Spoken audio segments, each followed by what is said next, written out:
علامہ صاحب میں یہ جاننا چاہتا ہوں کہ اجتماعی اور معاشرتی زندگی کا قرآن جو تصور پیش کر رہا ہے اور قرآن سے جو تصور ہمیں مل رہا ہے اس کے بارے میں چاہتا ہوں کچھ ارشاد فرمائیے. بہت شکریہ رئیس بھائی. الحمدللہ الذی کفا وسلام علی عبادہ الذین اصطفیٰ. اللہم رب اشرح لی صدری ویسر لی امری واحلل عقدۃ من لسانی یفقہوا قولی.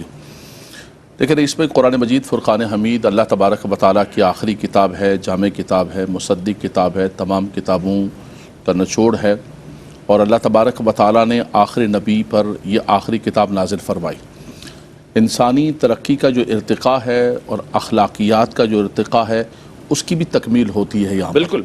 اور جتنی سوسائٹیاں ہیں، جتنے معاشرے ہیں، ان کو بھی دیکھیں آپ تو آقا دو جہاں صلی اللہ علیہ وسلم نے مدینہ منورہ شریف کے اندر ایک ایسا معاشرہ قائم کیا، ایک ایسی سوسائٹی قائم کی کہ جس کی نظیر آج تک نہیں ملتی ہے، جو رہتی دنیا تک قیامت تک ایک بہت بڑی مثال ہے، مینار نور ہے. دیکھیں اسلام صرف کوئی کتابی دین نہیں ہے، کوئی تھیوری نہیں ہے صرف کہ جیسے دنیا کے بڑے بڑے فلاسفر ہوتے ہیں ان کی تھیوریاں جو ہے کتابوں کے اندر لکھی ہوتی ہیں اور طباقوں کے اندر رکھی ہوتی ہیں. قرآن نے جو تصور دیا اور آقا دو جہاں صلی اللہ تعالیٰ علیہ وسلم جو دین لے کر آئے، حضور علیہ السلام نے، حضور کے اصحاب اور حضور کی آل نے وہ کر کے دکھایا زمین کے اوپر عملی طور پر. کیا خد و خال قرآن مجید فرقان حمید نے عطا فرمایا مسلم سوسائٹی اور مسلم معاشرے کے لیے. اس کے لیے آپ کو تصوراتی طور پر وہ آقا دو جہاں صلی اللہ علیہ وسلم کی حیات مبارکہ ایک مصحف قرآن ہے اور ایک چلتا پھرتا قرآن. لوح بھی تو، قلم بھی تو، تیرا وجود الکتاب، تیرے کردار کو قرآن کی تفسیر کہتے ہیں. وہ قرآن کی تفسیر اگر دیکھنی ہو تو ہمیں مدینہ منورہ شریف کے ان گلیوں کے اندر جانا. کیا بات ہے، سبحان اللہ. آقا دو جہاں صلی اللہ تعالیٰ علیہ وسلم نے ایک معاشرے کی تشکیل کا آغاز فرمایا، عبادت کے لیے مسجد کو بھی بنایا اور تجارت کا بھی نظام قائم کیا. باہمی طور پر اس معاشرے کی جو بنیاد ہے، سٹرکچر ہے، وہ اخوت پر رکھا، مساوات پر رکھا، عدل و انصاف پر رکھا، ایثار و قربانی پر رکھا، اور تحمل اور بردباری پر رکھا. آقا دو جہاں صلی اللہ تعالیٰ علیہ وسلم نے صحابہ کرام کے درمیان جب مواخات قائم کی، ان کے معاش اور بازاروں کا نظام قائم کیا، اور اس کے ساتھ ساتھ آپ یہ دیکھیے کہ دنیا کا انسان، ہمارے ہاں ایک جملہ رئیس بھائی کہا جاتا ہے کہ وہ انسان اور تھا. اچھا، ایسا نہیں ہے. آدم علیہ السلام کے زمانے کے اندر قتل نہیں ہوا؟ بالکل ہوا، ایک عورت کے لیے بالکل ہوا. تو یہ زر زمین بالکل، یہ تو شروع سے انسان کی جبلت اور نیچر ہے. انسان وہی ہے، انسان کی چاہتیں وہی ہیں، انسان کی محبتیں چیزوں سے یہ ہیں، اور یہ زمین اور زر یہ ہمیشہ رہا ہے انسان کے ساتھ بالکل، اور اسی سے تنازعات بھی ہوتے رہے.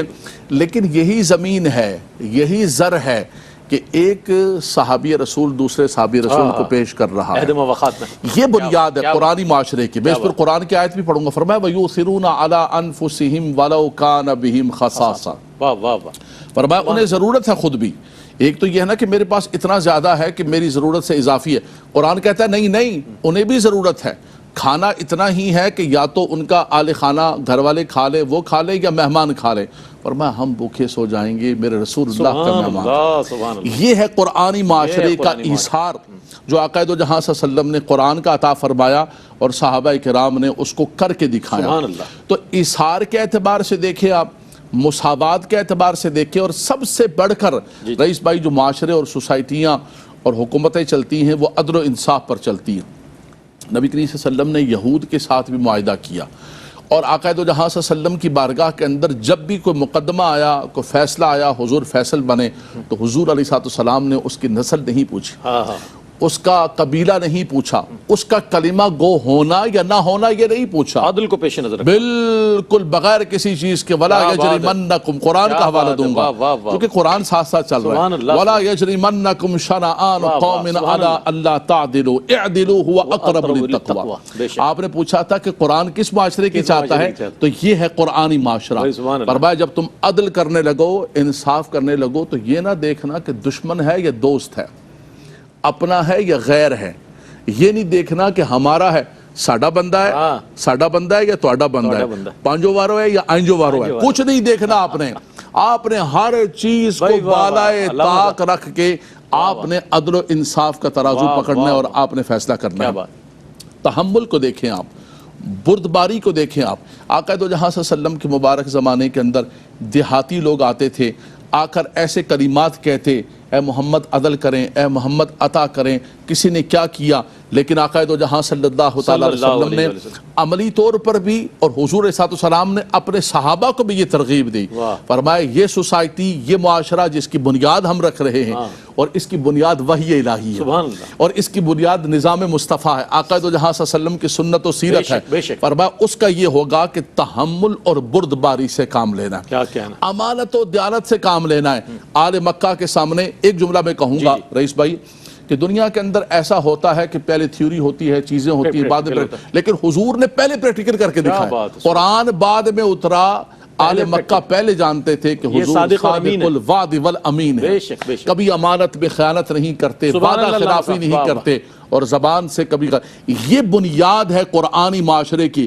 یہ ہے اسرت القرآن جو آقا دو جہاں صلی اللہ علیہ وسلم۔ بہت ہی خوبصورت انداز میں علامہ لیاقت حسین اظہری صاحب نے بڑی صراحت کے ساتھ ماشاءاللہ جواب عنایت فرمایا۔ ظاہر ہے قرآن موضوع ہے، علامہ صاحب ہوں یا علامہ حافظ اویس احمد صاحب ہوں یا دیگر ہمارے علماء ہوں، قرآن کے حوالے سے جب بات ہو تو بہت خوبصورت انداز میں رہنمائی کرتے ہیں۔